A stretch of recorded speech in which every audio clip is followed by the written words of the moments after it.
We have a lot of great buildings in the town of Harvard, a lot of historic buildings, and a good example of a recent project was the library, where we took old Bromfield and repurposed it into a new library. And now we have the town hall, which is in great need of some kind of care.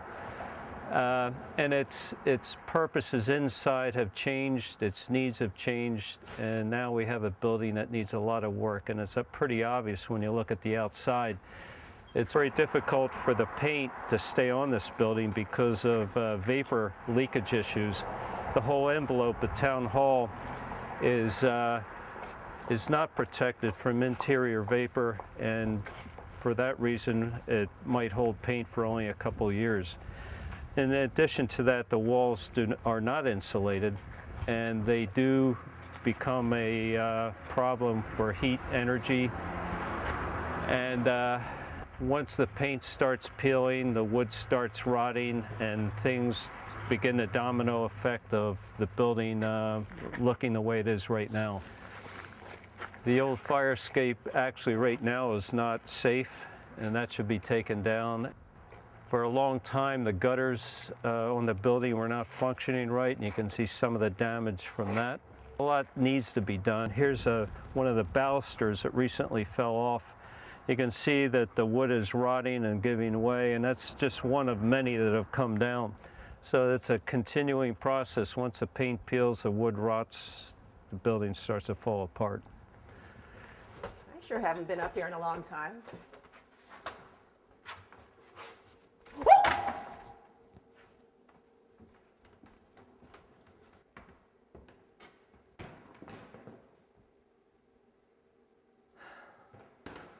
We used to have contra dances with 3 or 4 lines of dancers. Well, maybe you could have one line going up the middle. And there used to be flower shows here sponsored by the Garden Club of Harvard. And people would bring in just beautiful containers of flowers. And the light would come in, and it was a gathering place. The town hall was built in 1872 because the earlier town hall was too small and not commodious enough to serve as a gathering place for social and cultural events. Yes, it is a gathering place still. Of course it is. It's a gathering place for paper and dust. Lots of paper.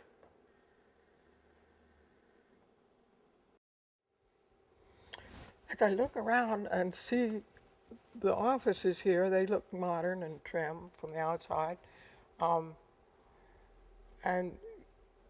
occupy probably 2/3 of the floor space of this room. What else is here is years of records.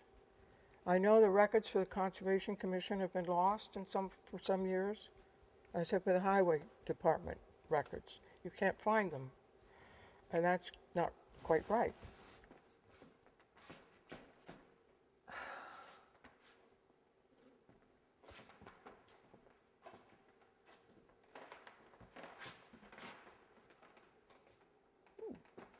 I like that microwave. Maybe I can have that.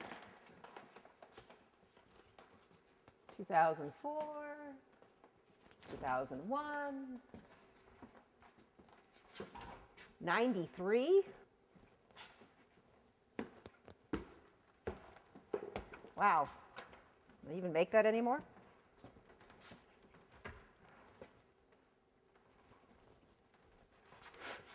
I'm called Little Buttercup, dear Little Buttercup.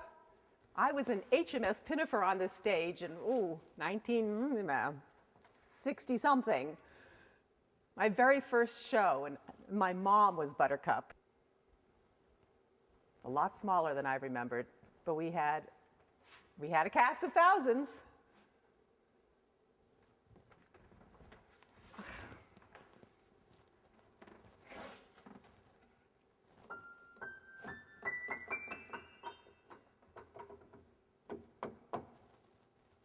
This is a Steinway. This is gorgeous. What? Oh, gosh. There was a piano in the late 1800s, and I know in 1931 a piano was purchased. This piano is a Steinway & Sons Model M grand piano. It's, I believe, according to the serial number, manufactured in 1931. My name is Mariana Quinn. I'm a piano technician, and I'm the manager of the Harvard University Piano Technical Services Department. I got my training at the North Bennett Street School, which is in Boston, Massachusetts. Rebuilding a piano is a great alternative to purchasing a new one. It's significantly cheaper, and it's nice to keep the piano that's been in the town since its birth, since 1931. So I mean, I think the potential is there for this piano to be great. One of my favorite articles that I came across at the Historical Society is a record by Ida Harris, who was secretary of the Historical Society.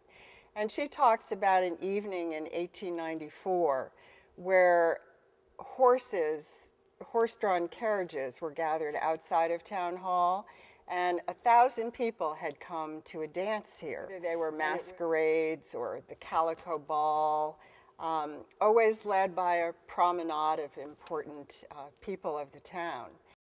And after sort of that period of big formal balls passed, the Upper Town Hall was still known for having the best dancing floor for miles around. There were vaudeville shows, and it was a place for community suppers, for town meeting, for town elections. And in '95, the renovation happened, and offices were put in Upper Town Hall. So that was absolutely the end of functions in Upper Town Hall. When we moved back here in 2007, I did not know that this room had been turned into offices. And I actually remember pulling in to the parking lot with my husband, and I was so excited that we were moving back to town. I was so proud to show off this wonderful village that I felt such ownership for and I felt so connected to. And I remember pulling in and saying, oh, we had to do some paperwork for our new house. And I remember saying, you're going to love this building. It's fantastic.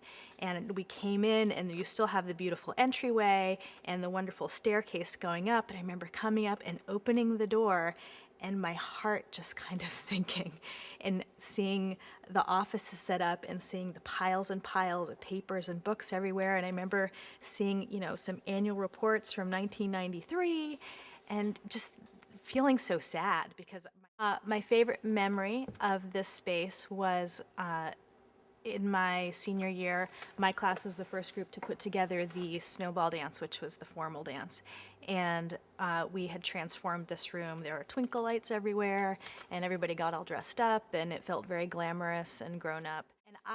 And there is an intimacy to this space that you don't find in any other buildings. And, I actually remember being a kid and coming to town meetings in this room. And the way the space is constructed, it enforces intimacy and dialogue in a way that you don't necessarily see in the gym or the theater. It just doesn't invite it. And I think anybody who's been in a comfortable space versus an isolating space can tell the difference. It was a tremendous resource as a gathering place for the community. And now, unless you have business with one or two people up here, I'd say pretty much the citizens of Harvard are cut out of this place. As I look around, it's such a shame to see this great space filled with boxes. It would be, I think, anyone who comes and sees this space couldn't help but wish that it could be a performance space or a gathering space. It's just incredibly gracious and exciting. We have Cronin, which is 400 to 500 people. We have Volunteers Hall, which is 90 people. This is in the middle, so it will serve a purpose for that size gathering. Plus, it doesn't have fixed seats, so dancing, kind of events that you could have on a large floor, which is what they used to use it for, can now come back into play. One of the reasons why we moved back to Harvard after living in Los Angeles and living in New York was because was one of the few places left where it really felt like it hadn't changed. It was a classic New England village, and that the center of town was still the heart and soul of the town. And with the general store being fixed up and the library being renovated, you feel like there are these bubblings of things happening and things that could be. And I feel like even more than for my kids, it is a gift to the town to be able to bring this building back to what it was. Would be a legacy. It would be a really amazing opportunity.